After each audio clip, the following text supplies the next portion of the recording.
Guys, आज मैंने और इजी वे में आपको समझाने की बहुत कोशिश करी है। आशा करती हूँ आपको वीडियो अच्छी लगेगी। एंड आज का टॉपिक है एस्थ्यूसा साइनेपियम। चलिए जानते हैं कि इस मेडिसिन में क्या है। बेसिक्स स्टार्ट करते हैं। इसको फूल्स पार्सले भी बोलते हैं। इसका कॉमन नेम है। इसका सोर्स क्या है? Prepared from the fresh plant fools parsley, जैसे कि मैंने आपको बताया। और इसका फैमिली नेम क्या है? एपिएसी। और इसके कॉमन सोर्स जान लेते हैं क्या होते हैं। ये किस किस चीज़ों पे काम करता है? ब्रेन और नर्वस सिस्टम पे, स्टोमक एंड इंटेस्टाइन पे, इन्फेंट चिल्ड्रंस पे जैसे ईमावारी पे, और फिर ये डाइजेस्टिव ट्रैक्ट पे भी काम करते हैं। तो इसका की नोट देखते हैं। जब भी बच्चे दूध पीते हैं तो उनको डाइजेस्ट नहीं हो पाता है और हमेशा वॉमिटिंग के फॉर्म में निकलते हैं, दही जैसे उसमें निकल जाते हैं। फिर एस्थूसा साइनेपियम किस किस चीज़ों पे सूट करता है, कॉन्स्टिट्यूशन इसका देख लेते हैं। स्पेशली ये सबसे पहले best suited to infants and childrens. Second चीज़ है इसकी weak exhausted children during dentition. मतलब जब बच्चों के दांत आते हैं तब उनको बहुत ज़्यादा पेन होता है, तब ये बहुत ज़्यादा सूट करती है।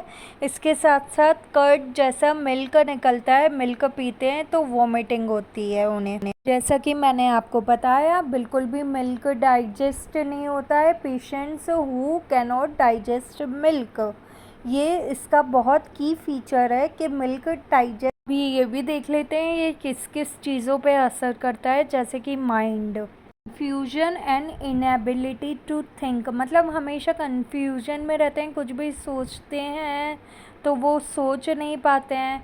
एंजाइटी रहती है, रेस्टलेसनेस रहता है और उनको बहुत ज़्यादा डर लगता है। फिर डेलिब्रियम होता है, imagines seeing cats and dog. उनको ऐसा लगता है कि डेलिब्रियम मतलब जो नहीं है वो भी उनको दिखाई देता है और वो सोचते हैं कि यहाँ पे कुत्ते बिल्ली बैठे हुए हैं। फिर इरिटेबल क्राइज कंटिन्यूसली, बहुत ज़्यादा इरिटेटेड रहते हैं और वो रोने लगते हैं बहुत ज़्यादा। वो चाइल्ड जो है बिकम्स डल स्लीपी अनकॉन्शियस आफ्टर इलनेस। बहुत ज़्यादा डल रहेगा, बहुत ज़्यादा नींद में हो गया और वो अनकॉन्शियस रहेगा अपने बीमारी के बाद। अब इसका हेड देख लेते हैं। वर्टिगो विथ ड्रोसीनेस, मतलब चक्कर आते हैं उसको बहुत ज़्यादा खड़े होने पे। Sensation as if the head is tightly bound in a vice, मतलब उसको ऐसा लगता है उसका हेड किसी ने बहुत टाइट कपड़े से बांध दिया है। ऑसिपिटल हेडेक होता है उसको, मतलब गर्दन के पीछे तरफ उसको बहुत ज़्यादा दर्द करेगा। थर्ड, इसकी आइज़, इसकी संकन आइज़ रहती है, अजीब सी डल डल सी, with blue rings around them. Guys आप फोटो देख सकते हैं, ऐसा लगता है कि ब्लू रिंग की तरह इसकी आँखों में लगा हुआ है। प्यूपिल्स बहुत ज़्यादा डायलेट हो जाती हैं, मतलब आँखों के बहुत ज़्यादा बड़े हो जाते हैं। और आइज़ में टर्न डाउनवर्ड ड्यूरिंग कन्वल्जन, मतलब वो आँखें हमेशा नीचे तरफ गिरी रहती हैं। फोर्थ, इसका फेस है पेल पिंच्ड एग्जॉस्टेड फेस, मतलब पेल रहता है, पीले से कलर का रहता है। इसका ठंडा पसीना निकलता है और सिर्फ सर के ऊपर तरफ निकलता है। इसका stomach can not digest milk, जैसे कि अभी बताया, वो मिल्क बिल्कुल डाइजेस्ट नहीं कर सकता है, वो हमेशा उल्टी कर देता है दही के उसमें। फिर vomiting followed by great weakness and deep sleep, मतलब वो जैसे ही वॉमिटिंग करता है उसको बहुत ज़्यादा वीकनेस आ जाती है और बहुत ज़्यादा नींद में हो जाता है वो।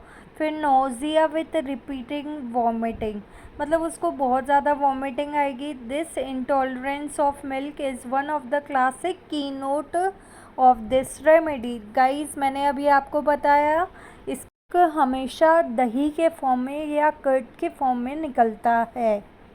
है इसका abdomen and stool. Green watery offensive diarrhoea, हमेशा ग्रीन वाटरी पानी की फॉर्म में हमेशा उसको दस्त लगेंगे और हमेशा गर्मियों के मौसम में इसको डायरिया होगा। फिर वॉमिटिंग भी होगी और डायरिया भी होगा। वो दस्त और उल्टी एक साथ होता है हमेशा।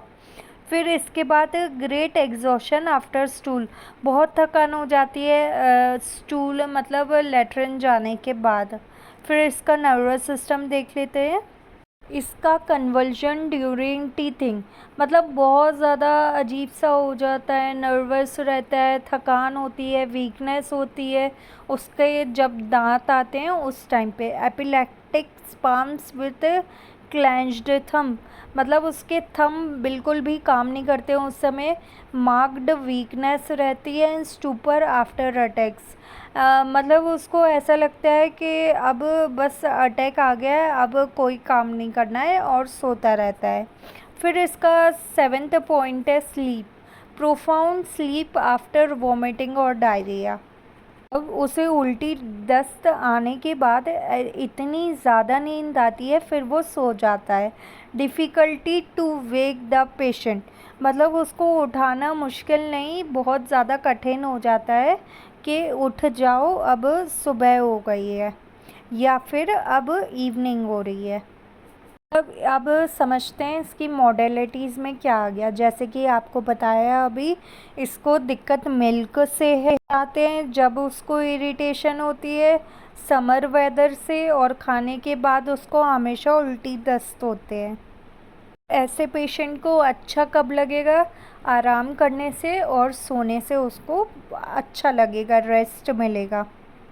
अब मैंने जो पढ़ाया है मैं इसको 5 गोल्डन पॉइंट्स जो एग्ज़ाम ट्रिक के रूप में काम आती है वो मैं आपको समझा देती हूँ। ये मैक्सिमम क्वेश्चन 5 मार्क्स का या 2 मार्क्स का आता है, आप याद रखिएगा इसे। ये बच्चा दूध टॉलरेट नहीं कर पाता है, दही के फॉर्म में निकाल देता है, वॉमिटिंग होती है इसको, और रात में मतलब वॉमिटिंग के बाद बहुत गहरी नींद में सो जाता है, डायरिया होता है इसे।